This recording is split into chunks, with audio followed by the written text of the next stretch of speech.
You ever run into a girl who chew gum like this? Boy, I know her brain function go crazy. Hello.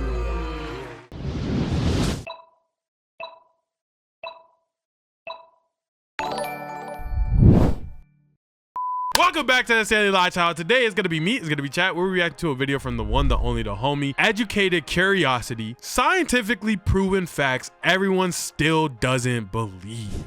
I don't know what are some facts that people still don't believe regarding science. I know this is people cracking their knuckles in this picture, but I believe this though. So I wonder what it is that people aren't believing that's scientifically proven. Let's get into it. Number 12, knuckle cracking. Right. You've probably been warned that cracking your knuckles will give you arthritis, but that is completely untrue. I didn't know it was arthritis. I didn't think it was arthritis. I heard cracking your knuckles is like boom. If you like relax your hand, right? So my hand's not relaxed right now. If you relax your hand, that's what cracking your knuckles do. And it's basically like your default hand position in life. So if you crack your knuckles a lot, your hand position is just gonna like boom, and then you're just gonna have like permanent hands that are like this or something like that. So I don't know. I just heard that it was like that. So I don't know.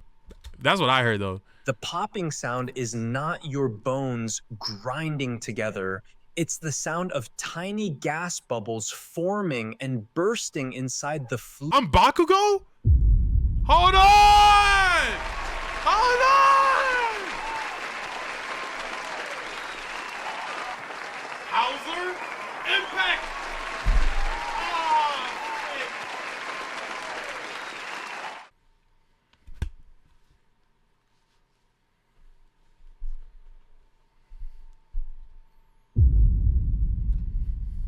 Fluid of your joints, kind of like opening a soda can. And there's zero evidence that it leads to long-term joint damage or arthritis. Scientists have studied this myth for decades, but no one proved it wrong more than Dr. Donald Unger. For over 50 years, he cracked the knuckles on his left hand every day while leaving the other alone. At the end of his long experiment, he found no difference in arthritis between his two hands. Organizations like Harvard Health and Johns Hopkins confirm that the habit is harmless. So you can crack away. Oh, wow. Okay, so never mind. Wow, everybody in my life lied to me forever. Cool, nice. Without fear of arthritis. The only real danger is annoying the people around you. Number 11, Dang, you have way more than 5 senses. You've probably been told your whole life that humans have 5 senses. Sight, How much sound, you got? smell, Yeah. taste, Yeah. and touch. Yeah. That's it. And I need them to take all of that and put it into a video game. I am trying to be an SAO by the time I am 30. I don't know why they lollygagging and taking so long. Put me in the game. What are we doing? That's about as true as saying the alphabet only has 5 letters. The truth is, humans have somewhere between 14 and 20 senses. What? For example, Cap. your sense of balance. That's just feeling though. Like you just feel off balance. That's equilibrioception. It's how you know you're standing upright, your sense of where your body parts are in space without looking at them. That's proprioception. I still feel like that's just feeling. It's how you can scratch your nose with your eyes closed. There is also thermoception, your ability to feel temperature, and nociception. Is this all not just feeling? Is this all just not touch, like touch, feel, like you feel like heat? Because, you know, down to like the microscopic level, but this is just the sensation of air heating up and hitting your hands. Feel. Like, is this not feeling? Your sense of pain. These are not Also just feeling. feelings. They are distinct senses with their own neurological Maybe I'm pathways. stupid. So while most people are Okay. walking around thinking they only have 5 senses, your brain is actually processing a complex orchestra of information every second. Shoot, Number I'll take 10. it. You don't swallow Oh, spiders I've heard of this in one. your sleep. Yeah. This one has been making people squirm for years. The creepy claim that you swallow 8 spiders yearly while sleeping. This myth is not only completely wrong, it's also impossible. Spiders have no desire to be in your bed. You're right. They prefer dark, quiet corners. A sleeping person is a giant, noisy, vibrating mass that scares them off. Yeah. The idea that a spider would willingly crawl into a human's mouth, a dark, wet cave. First of all, I always thought it was crazy that somebody who don't even know me gonna tell me what I did and didn't swallow. First of all, you don't even know me. You don't even know what I be doing. Telling me what I do and don't swallow while I'm sleeping. That opens and closes. I never believed this. Ridiculous. This whole thing was likely a hoax from the 1990s designed to prove how gullible people are and how readily people accept as fact for information they read online. And nowadays, this is even scarier because now we have legitimate fraudulent information online at a crazy capacity. We have the most fraudulent information coming out right now ever in history. It's not even close. Like, it's literally not even close. Bulls don't see red. Every matador waves a red cape to enrage a bull, and we've all been taught that red is a color that drives them into a frenzy. That's complete nonsense. Bulls are dichromatic, meaning they are colorblind to red and green. Okay. They see the world in shades of blue, violet, and yellow. The matador's cape could be any color, and it would have the exact same effect. So why do they choose it? Enraged by the color. It's enraged by the constant motion of the cape being waved in front of its face. The waving cloth is what provokes the charge. The red is just for show. It makes the spectacle more dramatic for the human audience. Oh, wow. I didn't know that. Also, that's crazy that every bull has a temper tantrum to moving cloth. I wonder what the actual analysis is behind that. So the next time you see a bull charging, remember, it's not the color red that's making it angry. Right. It's the waving motion and the human provoking it that's driving it crazy. Number 8, the hangry feeling. I hate bulls. How many situations have you ran into bulls to know you hate all of them? Every time you get snappy because you missed a meal, someone probably tells you it's all in your head, that you're just being dramatic. But that feeling of being hangry is absolutely real, and scientists have the data to prove it. Now I gotta go apologize to like 5 homegirls. When you don't eat, your blood sugar levels drop. Okay. And a low fuel brain is a stressed out brain. Your brain runs on glucose, and when it's running low, it triggers a stress response. It releases cortisol and adrenaline, the same hormones that kick in when you're in danger.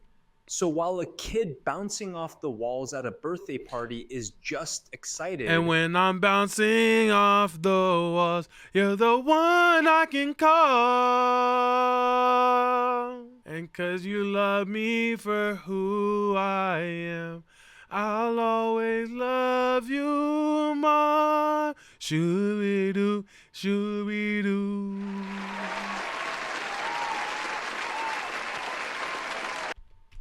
You are dealing with a legit biological threat response. Your brain isn't just being difficult, it's screaming for fuel. Number 7, bats are not blind. You've probably heard of the phrase blind as a bat, which is used to describe someone with poor eyesight. Right. But that whole idea is completely wrong. Bats I'm not gonna lie, bro. Being able to hear like, ah! And then getting a full view of the room, I wish that was an option. Also, sorry to anybody with headphones in, my fault. See just fine. They have small, sensitive eyes that are great at navigating in darkness. While they're famous for their use of echolocation, right, which is basically their version of sonar, right, they actually use both their eyes and their echolocation to navigate. Think of it like this. The echolocation is for the finer details, like catching a tiny moth. But their eyes are for the big picture, like seeing a tree or a building. Anatomical studies and behavioral tests confirm that bats use their vision to spot prey and find their way around. This myth likely came from their nocturnal life because they hunt. Yeah, I was assuming like if you're hunting at night and you got eyes, I'm assuming you're, People just assumed they were blind. Number 6, the calm before the storm is a real thing. The saying, the calm before the storm, sounds like something from a movie, and people often use it metaphorically. Is it kind of like the idea of when a tsunami's about to happen? Well, there's that foam thing, I guess, but like it pulls in a lot of the waves and it pulls in the water. Kind of like when a cute, crazy storm's happening, like it pulls in all the good clouds. Actually a real meteorological phenomenon. Just before a severe thunderstorm, there's often a period of eerie calm where the wind dies down and the air feels unnaturally still. Right. This happens because the storm's powerful updraft is pulling air inward and upward, Right. creating a vacuum that cancels out the normal wind patterns. Think of it like a giant fan sucking all the air. Like when you stay silent before a fart. No, Joe. I don't think that's. I don't think those are relative, big men. Toward it. So when the sky gets dark and it suddenly gets quiet outside, that's your cue to get inside. It means a storm is building right on top of you. These moments of stillness are a clear signal that the worst is about to begin. Number Dang. 5, you're never too old to learn. You've probably heard that your brain stops. It's not even that I think you're too early to learn. I just think it gets to a point where it's so drastically difficult that you're going to be like, man, is this worth learning or not? Probably not. Like new languages, I got about 2 more years in me if I want to learn a new language. Because once it hits 28, 29, 30, learning a new language, maybe 30, maybe it's not that bad. But I imagine that it gets difficult to like remember things, patterns and stuff like that. And once you're an adult, you can't really learn new things. That's about as true as saying an old dog can't learn new tricks.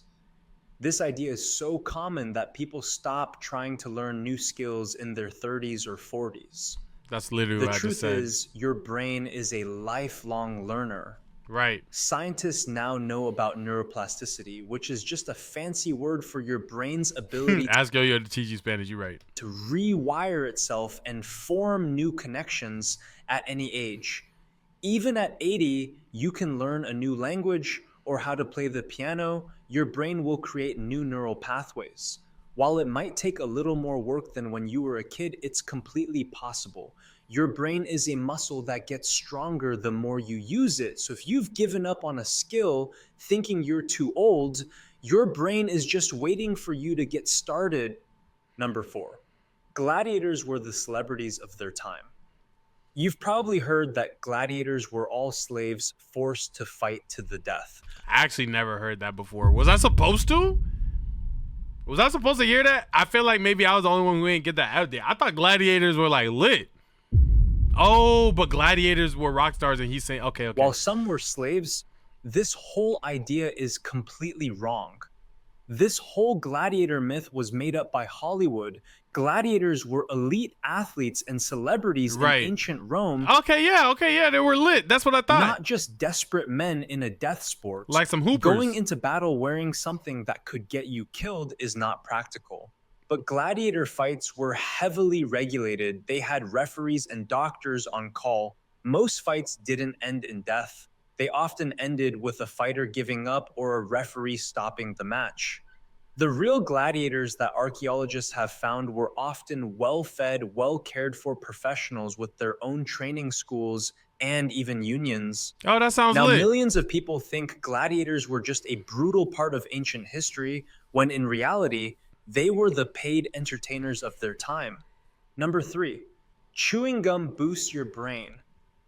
You've probably heard that I should get some chewing chewing gum gum is right a now. I'm bad tired. habit that makes you look unprofessional. That's complete nonsense. Chewing gum actually has real, scientifically proven cognitive benefits. When you chew gum, you increase blood flow to your brain. I'm not gonna lie, bro. It's some bad Jones that I know that's increasing the blood pressure to the brain crazy. You ever run into a girl who chew gum like this? Boy, I know her brain function go crazy. Hello. I know her brain function go crazy. Hello. This brings more oxygen and glucose to the areas that control things like memory and attention. Scientists have found that people who chew gum during a task perform better on tests of memory, Wow. concentration, and focus. One study showed that people who chewed gum during a difficult JoJo gets test had a higher score than the people who didn't. Your brain's ability to focus is boosted by this simple act. So next time you have something important that requires your full attention and brain power, try chewing some gum. Number 2, the great cheese lie. Every cartoon you've ever watched shows a mouse drooling over a giant block of Swiss cheese. Yeah. That's Hollywood nonsense and completely false. While Which, like, how did they even get to that assumption, bro? a mouse will eat cheese if it's the only thing available, they prefer sweets and sugary foods. Scientists have done countless studies on mice, and their food preferences are always fruits, grains, and chocolate over dairy. This myth likely started in the Middle Ages when people stored their grain and sweet foods in a secure place, leaving cheese out in the open. The mouse was eating the cheese simply because it was the only easy option. So next time you find yourself with a mice problem, try luring them with something sweet. Number 1, humans did not evolve from chimps. The idea that we evolved directly from chimpanzees is one of the most common misconceptions about. It's like, why wouldn't the rest of them have evolved with us? Bro, was I being taught this in school? Because I don't want to say I was, but maybe the teacher might have said, yeah, some people even believe we evolved from chimps, whatever the case may be. Every single time I was just like, why didn't the rest of them come along with us? I don't get it. Maybe they was like, man, we vibing in the jungle. We not trying to be no humans with y'all. I was always on like, why didn't they join? Evolution. We did not evolve from chimps. We share a common ancestor. Think of it like a family tree. You and your cousin share a Bro, my cousins do not look like that. Stop playing with me before I smack the fire out you. grandparent, but you didn't evolve from your cousin. And about 6 to 7 million years ago, a single species split into 2 separate evolutionary lines. Right. One line became modern chimpanzees, and the other line became modern humans. Humans and chimps are cousins on the evolutionary family tree.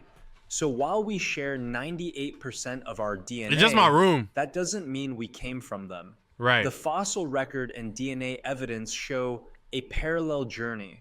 It's a complex family tree highlighting evolution's web of life. Thanks for watching. Like and W video, man. If you guys enjoyed the video and finding out the myths and truths that we still believe and don't believe, make sure you guys like and comment, subscribe down below. I'm gonna catch you in the next one. Goodbye.